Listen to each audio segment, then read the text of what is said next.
Assalamualaikum warahmatullahi wabarakatuh. Waalaikumsalam warahmatullahi wabarakatuh. Perkenalkan, nama saya Rifki Hafiz. Nama dia. Perkenalkan, nama saya Rawani Makira. Perkenalkan, nama saya Nana Fastiana. Perkenalkan, nama saya Maharani. Perkenalkan, nama saya Nugroho Purwadiar.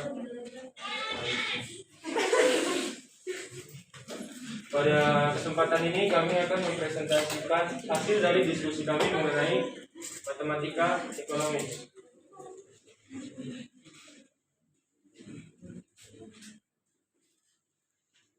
Yang materinya adalah pengaruh pajak proporsional terhadap keseimbangan pasar.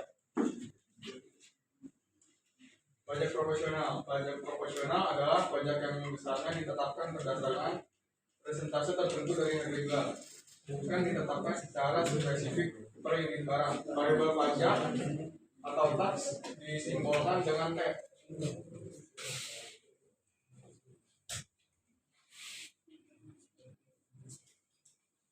Dalam keseimbangan pasar pajak akan mempengaruhi jumlah penawaran supply. Fungsi penawaran dapat berubah maupun tetap. Fungsi penawaran berubah memiliki rumus tersendiri, yaitu Q sama dengan A tambah BP atau P sama dengan A tambah BQ. Kemudian fungsi penawaran sesudah pajak memiliki rumus Q aksen sama dengan A ditambah buka kurung B kurang BT tutup kurung dikali dengan P, atau P aksen sama dengan A tambah BQ tambah TP. Grafik perubahan keseimbangan pasar. Jika dilihat dari kedua fungsi penawaran setelah dan sebelum pajak itu kan I sama dengan A plus BP. Kemudian setelah pajak I aksen sama dengan A plus B min BT dikali P. Nah, konstanta dari dua penawaran tersebut sama, menyebabkan kedua kurva akan memotong sumbu I pada titik yang sama. Selanjutnya, koefisien yang lain mengalami perubahan, sehingga hal tersebut akan menyebabkan dua kurva tersebut menjadi tidak sejajar. Selanjutnya ada pajak per unit dengan rumus T kali P aksen, di mana T itu pajak proporsional dan P aksen itu harga setelah pajak. Yang kedua, ada pajak yang ditanggung konsumen dengan rumus TK sama dengan PE aksen dikurang PE, dengan PE aksen yaitu harga keseimbangan setelah pajak dan PE harga keseimbangan sebelum pajak. Yang ketiga, ada pajak yang ditanggung produsen dengan rumus TP sama dengan T dikurang TK, dengan T yaitu selisih pajak per unit dikurang TK yaitu pajak per unit yang ditanggung oleh konsumen. Yang ketiga, ada jumlah pajak yang diterima oleh pemerintah dengan rumus T sama dengan T dikali IE aksen, di mana T itu sama dengan pajak per unit dikali IE aksen itu jumlah keseimbangan setelah pajak. Kemudian ada contoh soal, fungsi permintaan barang ABC adalah QD sama dengan 15 min P. Sedangkan fungsi penawarannya adalah QE sama dengan min 6 plus 2P. Terhadap barang tersebut dikenakan pajak 25%. Nah, yang membedakan pajak spesifik dengan pajak proporsional itu di bagian ininya.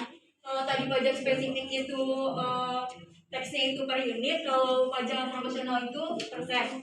Terus dari harga jual tentukan A, berapa harga keseimbangan dan jumlah keseimbangan sebelum dan sesudah pajak. Dan B, berapa beban pajak yang ditanggung oleh konsumen, produsen, dan pajak yang diterima oleh pemerintah.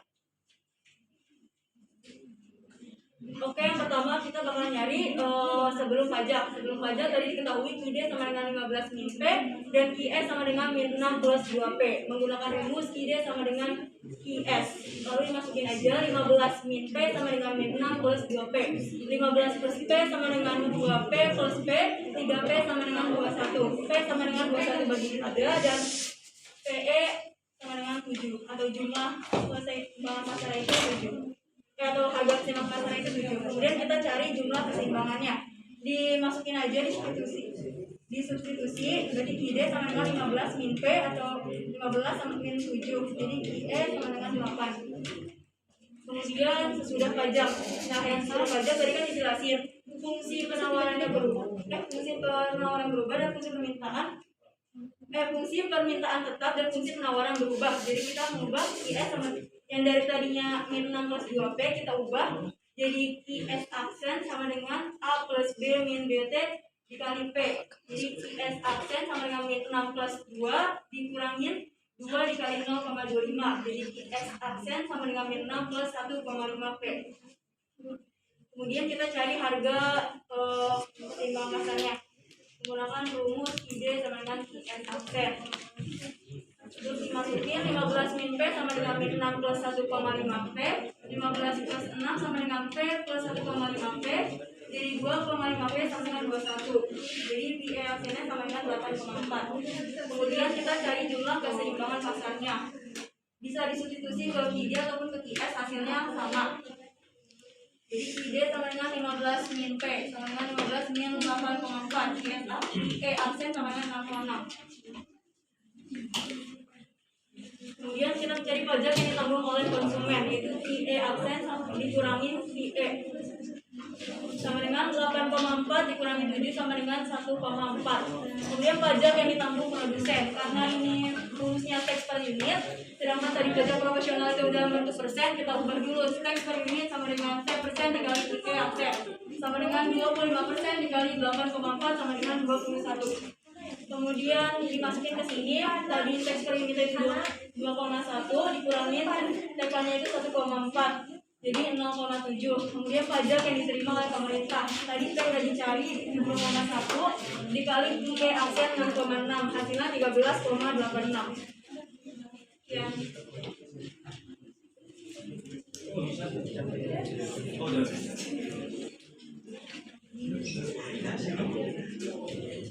Cukup sekian hasil dari diskusi kami. Apabila ada kesalahan atau kurang dapat dipahami, kami mohon maaf. Demikian kami tutup dengan wabillahi taufiq wal hidayah. Wassalamualaikum warahmatullahi wabarakatuh.